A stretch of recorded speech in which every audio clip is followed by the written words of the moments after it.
Justin brings you Top of the morning from beautiful downtown Baltimore.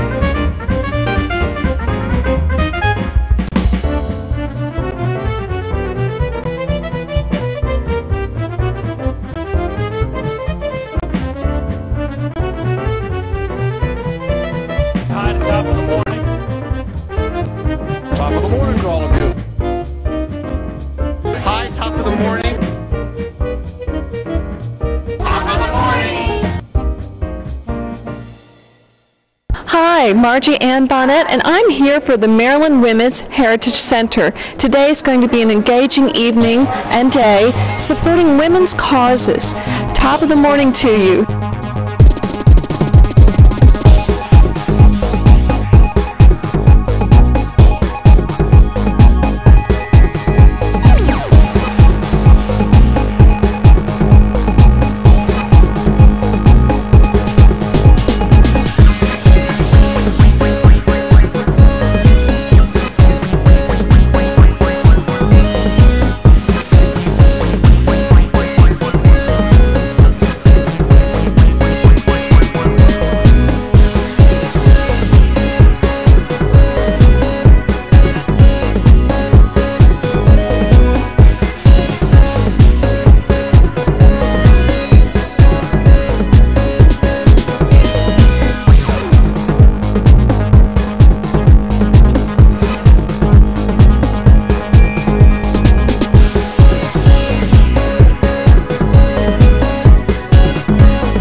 It's a great pleasure to be with you. Mother Nature, another woman, of course, has smiled on us. Naturally today, because we're doing the right thing. I've been asked to talk about women in Maryland history, women of achievement, the women in this book. Now, if I tried to talk about all the women in this book, we would be here till this time next year when we have this again. And so I'm going to just give you a little bit different perspective. This is women of achievement in Maryland history. But I'd like to have you just change the lens a little bit and think of them also as women leaders, in so many ways. Now, leadership, and this is something I teach, so I've thought about it a great deal. Leadership is really an elusive kind of thing. People really aren't sure how they define it. It's sort of one of those things you know when you see it. And there's no specific formula for leadership. There's no particular type of person.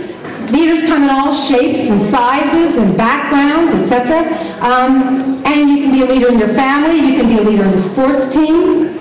You can be a leader, you can be an elected official. You can be head of a nonprofit organization. You could be any of the three women who have just preceded me on the podium, and so many of you here today have been leaders in just innumerable ways. And that's something I'd like you to think about, not only the ways that you've been a leader in the past, perhaps, but how you might continue. Just look at your eligibility and your potential for leadership in the community in the future. Because we need every person's talent and every person's gift. And I frequently commit myself until I take my last gasp, which will be many years from now. You all will have to be putting up with me on this. And I tell my son the reason that I try to exercise and eat healthfully is because I plan to be around to give guidance and instruction for many, many years to come. Which of course he's pulled two ways about that, as you might imagine. I'm going to share with you some information about 5 Maryland women. Very different types of leaders, but leaders nonetheless. And I want to talk to you about how they came to be leaders in the very different kinds of situations. Perhaps the first is the easiest role we envision when someone is really explicitly asked to assume a leadership role. And here I actually call, as you might think, upon former Maryland First Lady Mary Diggs Lee from Anne Arundel County. She served as First Lady from 1779 to 1783, which was during the Revolutionary War. And during that time, Governor Lee received, well, he'd only been in office for a short time, when he received an impassioned letter from General George Washington. And if you think back at the time, this was a very difficult time. The troops were demoralized, they had no food, they had no clothing, they literally were just, their clothing was hanging on them. So he sent this letter to the governor, the general did, and said, we need your help. Can you ask your wife if she would be willing to go and get money and supplies and materials and so forth? Well, now you can imagine this kind of a letter would place a great deal of pressure on the governor. And so in an unprecedented move, he turned to his wife for support. And I say unprecedented because in the 18th century, remember, women were involved like we are today. Women were not involved in politics. And they certainly weren't involved in public. You didn't ask for money. You didn't ask for support. You did not do those kinds of things. And so you were barred from the public arena, with very few exceptions. And although she knew she could be subjected to intense scrutiny and ridicule, the First Lady consented eagerly to her husband's request. Now her efforts produced significant results for the troops, which really ultimately enhanced morale, enabling the Continental troops to continue fighting. And so, of course, she assumed a very vital leadership role during her times. And in doing so, she advanced the status of women in addition to serving her country and her state. Now, sometimes a personal tragedy presents the potential for leadership. And here I think of my longtime friend, Roberta Roper, who many years ago, I believe it was 1982, unfortunately, one late night, her daughter Stephanie was brutally murdered. And I say brutally, and I won't go into the details. Roberta was an art teacher at the time. But not only the brutal murder, but the way she was treated, she and her family were treated in the criminal justice system, really just took everything from her. Until one day she read in her daughter's journal, I believe one person can make a difference, and every person should try.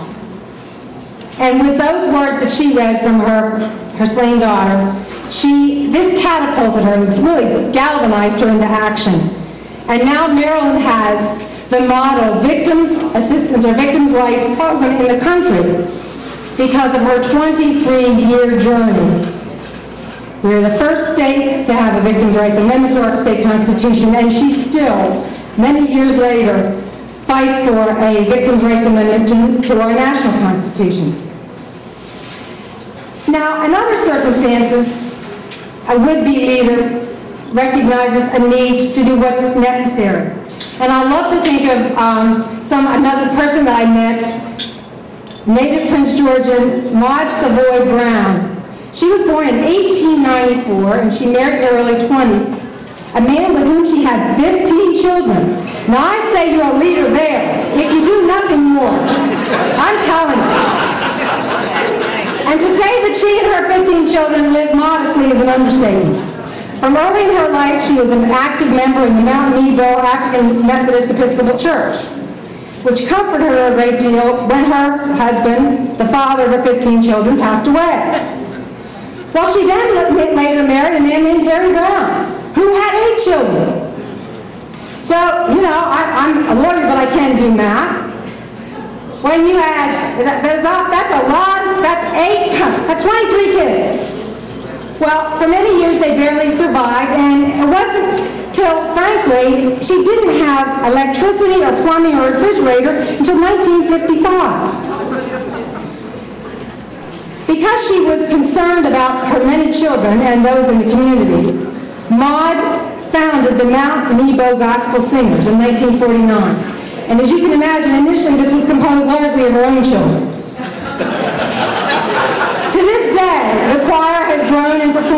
in a number of states on the East Coast, and the highlight for her was when they performed at the White House during the Christmas holidays in 1997.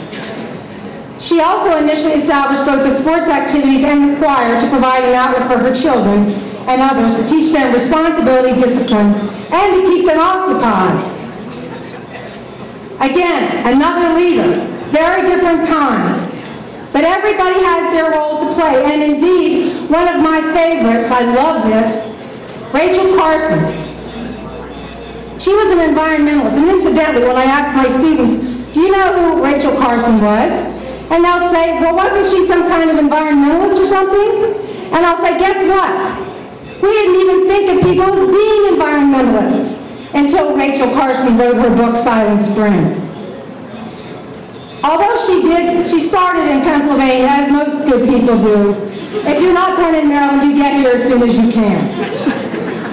So when she came to the great state of Maryland to get her master's degree from Johns Hopkins University, she combined her talents of writing and biology, and actually started writing articles for the Baltimore Sun.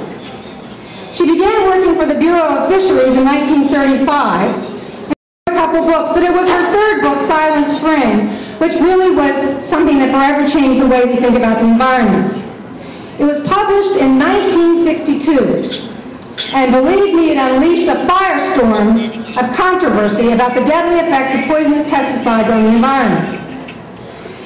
In fact, I have read accounts of how she was referred to, and at one point she was referred to as an overly sympathetic, low-level, bureaucrat, female scientist. Wow, that's a mouthful, isn't it? But that's how she was viewed because she stepped forward. And she was definitely heard. I'm happy to report that then President Kennedy's science advisor, Dr. Jerome Weissner, found himself that the dangers resulting from DDT and related compounds were potentially more serious than nuclear fallout.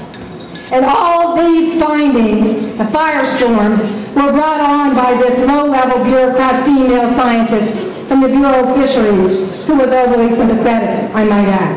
Her voice was indeed heard. The last example from Maryland history that I'm going to give you today is really someone who came to leadership. She evolved through her life's work. Another wonderful woman whom I greatly admire and was fortunate enough to meet before her passing. Margaret Rawson's lifespan was from 1899 to 2001. And she produced an extraordinary body of work devoted exclusively to understanding dyslexia. Again, she started in Pennsylvania, but she got to Maryland, like all smart people do, as you might imagine. And we were fortunate enough that the work she did, she realized that some of the young men that she worked with in her classroom had special problems. And so she set out and spent the rest of her life, literally, writing about and researching about these young men. And in fact, she produced several longitudinal studies that now provide the great body of work that we have about dyslexia. The whole point of all of these, telling you about all these women, is not to bore you to death. But I want you all again, I go back to my original point, which is to consider your own eligibility and potential for leadership. And I know that you all are and have been in many ways. But as I'm always telling my good friend Kendall and Rhea and also Dr. Grasnick, our work is never finished. And as Margaret Mead once said, we need every human gift and cannot afford to neglect any gift because of artificial barriers of sex or race or class or natural origin. And we have to remind ourselves that we all have a role to play. And there are also many roles. And I love this. This is my favorite, and I mean no disrespect to any elected officials you can imagine. But if Rosa Parks, as Mary Frances Berry once said, if Rosa Parks had taken a poll before she decided to sit down in the bus in Montgomery, she'd still be standing. So I urge you to look around, to share your gifts, to assume leadership wherever it might be needed, in very unique ways. I thank you, and I look forward to the many decades that we have ahead of us where I'll be working with each and every one of you. Thank you.